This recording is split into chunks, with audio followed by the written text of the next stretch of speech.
study tonight.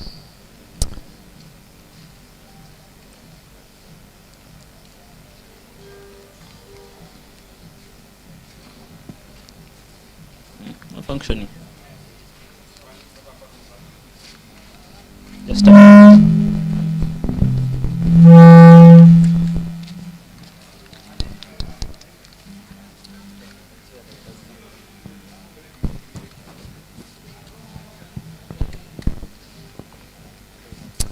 Alright, some statistics have been done by the World Health Organization, and this is what they say, that a third of the world is sick.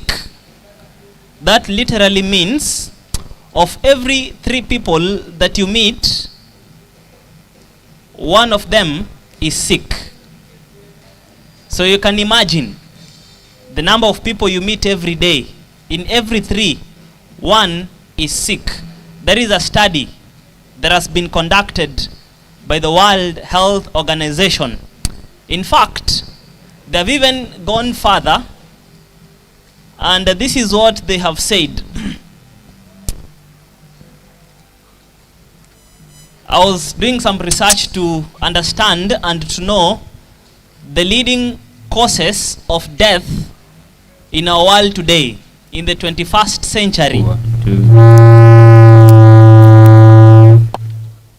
And according to the World Health Organization, this is their research. They say that non-communicable diseases, these are diseases that we can call them the lifestyle diseases, yeah? The non-communicable diseases are currently the leading cause of disease and death globally. These include cardiovascular diseases, and an example of cardiovascular diseases are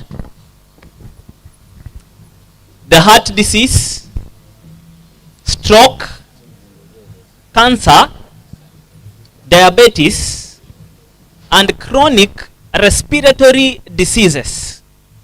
Another name of these non-communicable diseases, we can call them lifestyle diseases. Collectively, they account for around 70% of deaths worldwide. That is a very shocking statistics.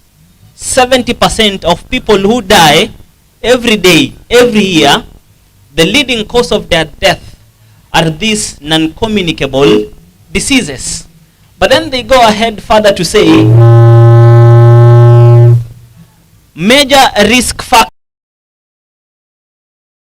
diseases include tobacco use, number 1. Number 2, physical inactivity. You never thought that physical inactivity could cause such diseases, but it is a cause. It's a major risk factor. Alcohol consumption, unhealthy diets, and air pollution.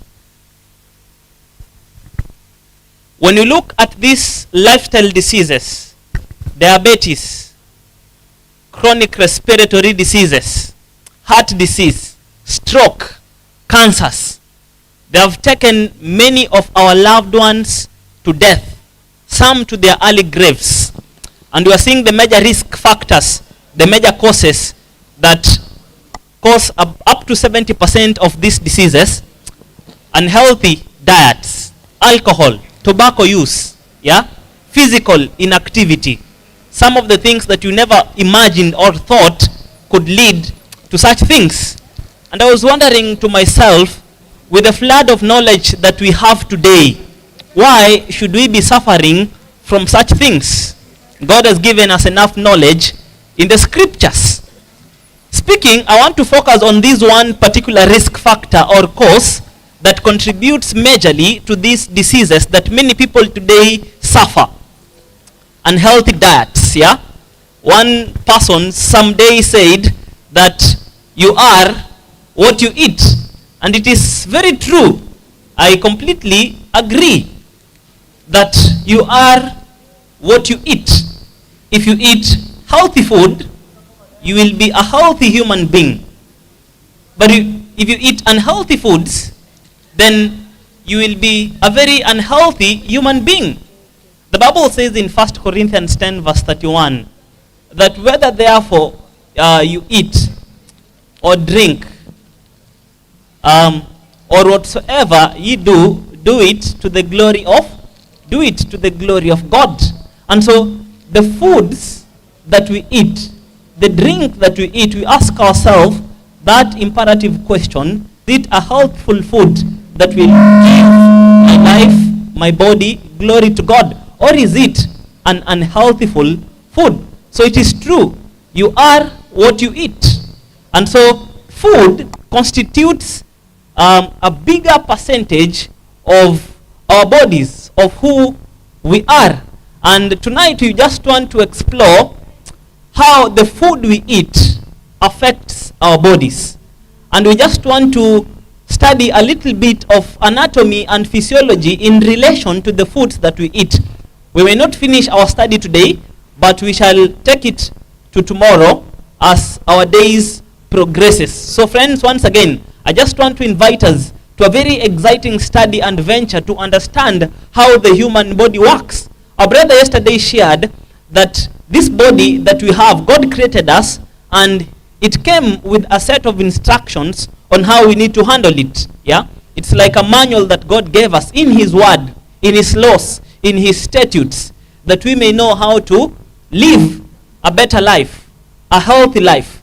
And so what we are going to do today, we just want to explore a bit of anatomy and physiology on how our human body works. And we shall begin with the food we eat. We shall look at the digestive system. This food that we eat, how is it taken into our body, and what is the end result, and later on, what is the effect. And so I'll ask that you closely follow me, because I don't have much of PowerPoint to explain all things that I will be explaining, only to ask for your attentive ear as we shall be listening, exploring, and gaining a flood of knowledge that God has given us, and even science itself that has given us. So welcome with me to the digestive system of the human body. Remember, you are what you eat. Now, when we eat food, it first enters into the mouth. And so the digestive system has two mechanisms of digestion. There is the mechanical breakdown of food, and then there is the chemical breakdown of food. So what actually happens in the mouth when you eat food is the mechanical breakdown of food.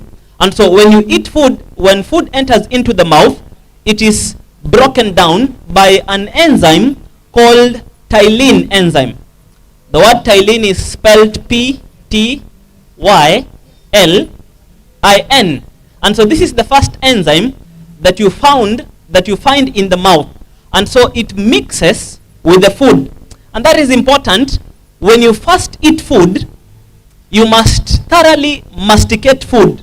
You must chew it thoroughly. Different people have given different views and suggestions that you need to chew food 30 times, 40 times.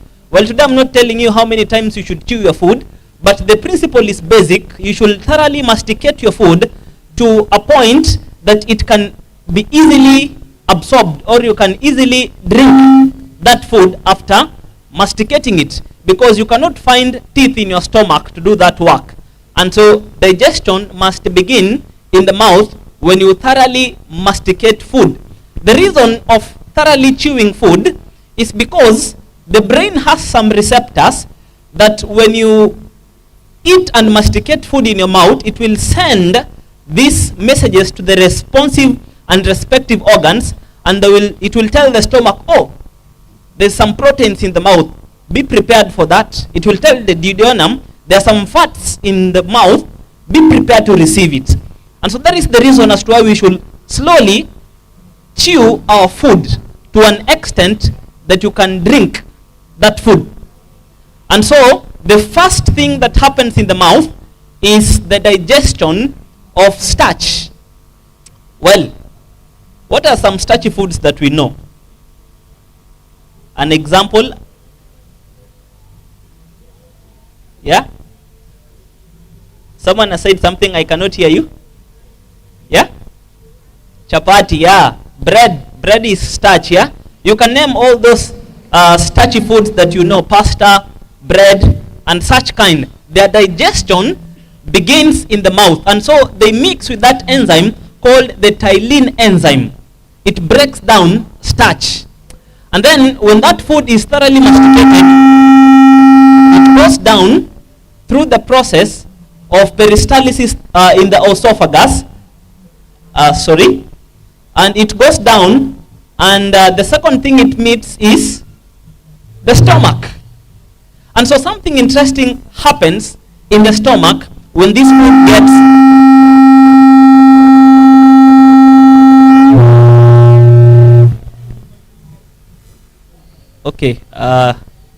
something happens in the stomach when the food reaches in the stomach. So in the stomach, there is an hydrochloric acid that is produced. We call it HCl. Hydrochloric acid is produced. But then, it is not the only thing that is produced in the stomach. There is another thing that is produced in the stomach that is called pepsinogen. Now, the combination of pepsinogen and hydrochloric acid gives us something that is called pepsin.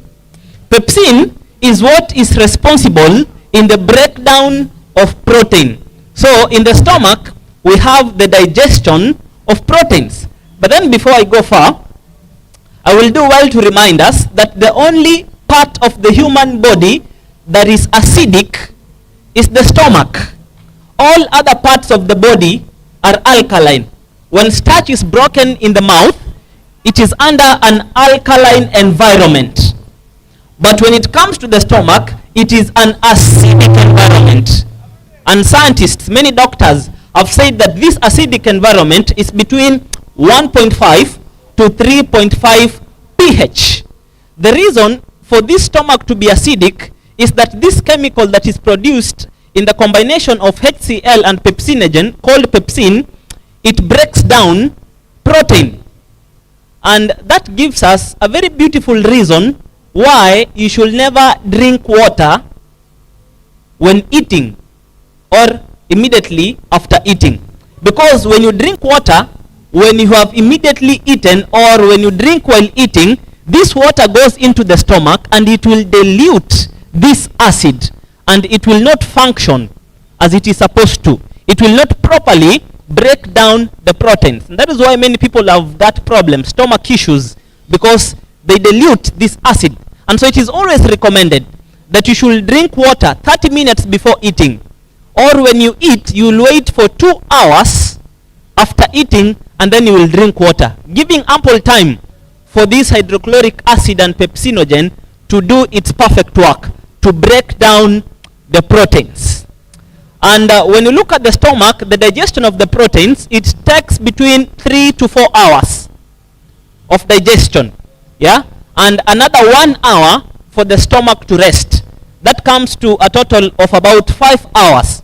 And so in these 5 hours after eating, nothing should pass through your mouth. There are many people with a habit of eating in between meals, snacking in between meals. What happens when you snack? The digestion in the stomach is disrupted. The HCl thinks there is a new food that has entered and it begins the digestion process again. So it is disrupted, it is altered, and it can cause many complications. And so it is recommended that after the first meal, you should take at least 5 hours before the next meal.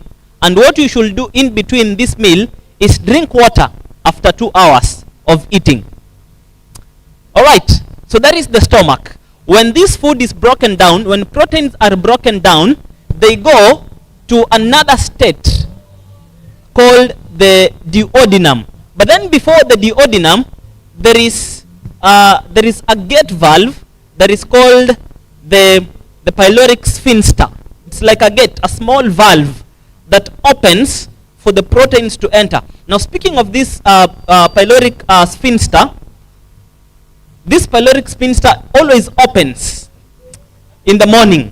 And that is why it is recommended to drink water in the morning when you wake up. Before you eat, drink at least 2 glasses of water, because water will enter into the stomach, and this valve will allow for the water to enter into the rest of the digestive system, yeah, and you will be hydrated. So it is always recommended, good for you to drink water at least 2 glasses in the morning when you wake up, and then progressively drink water as the days goes ahead. So this sphincter, this valve opens after the digestion of the proteins, and the proteins are slowly released into the duodenum, yeah. So what happens in the duodenum? Number one, the liver produces something called the bile.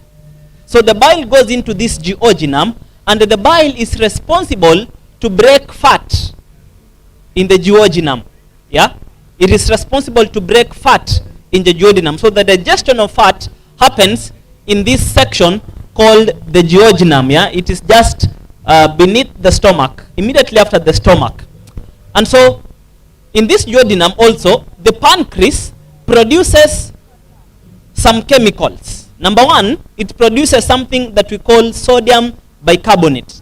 Sodium bicarbonate is responsible to dilute the acid that has been released in the stomach, that has been mixed together with the food. Because you see, the only acidic environment in the body is the stomach. All other parts of the body are alkaline. And so in this duodenum, sodium bicarbonate is released to keep this acid in an alkaline state. Another thing that is produced by the pancreas is the pancreatic amylase and then the pancreatic lipase. Now the pancreatic lipase is also responsible in the breakdown of fat. It helps the bile juice from the liver to break down fat. And then the pancreatic amylase is responsible to break down starch. So the digestion of starch begins in the mouth, and then it comes down through the duodenum. That is actually what happens in the duodenum. Now I forgot to mention something as I was looking at the digestion of the starch in the mouth. There is also something that happens in the mouth. Not only the digestion of starch, this might shock you, but you can go and do further research. Saturated fats are also broken down. Let me put my statement right. It is the saturated oil that is broken down or digested in the mouth. And when you speak about this saturated oil, the best example I can think of is the coconut oil. Its digestion begins in the mouth. And then other fats that are unsaturated, the digestion takes place in the duodenum by the help of the bile from the liver, by the help of the pancreatic amylase and the pancreatic lipase from the pancreas. I'm sorry guys, we are going back to biology form 2 and form 3. Is this not an interesting lesson? Yeah? For those who studied and understood these things. I mean, these are our bodies. We need to understand them well so that we can know the cause of disease, but not only know the cause, we can also know the effects. Much important, we can know the prevention and the cure of disease. That is why we are studying these things. And so that is what happens in the duodenum. Now the ileum has 3 parts, the small intestines. The first part is called the duodenum, and then the second part is called the jejunum and the ileum. These form the small intestines. So when you look at these small intestines, why do you think they're called the small intestines? It's because they're small. There is not a good reason. Actually, when you look at the length of these small intestines, they can go about 22 feet long. Yeah? When you convert that into meters, it's about 7 meters long. You can imagine all this thing in your stomach. Yeah? It's called the small intestine because of its diameter. Yeah? It is small compared to the large intestines. And so what happens in the small intestines, someone can tell me?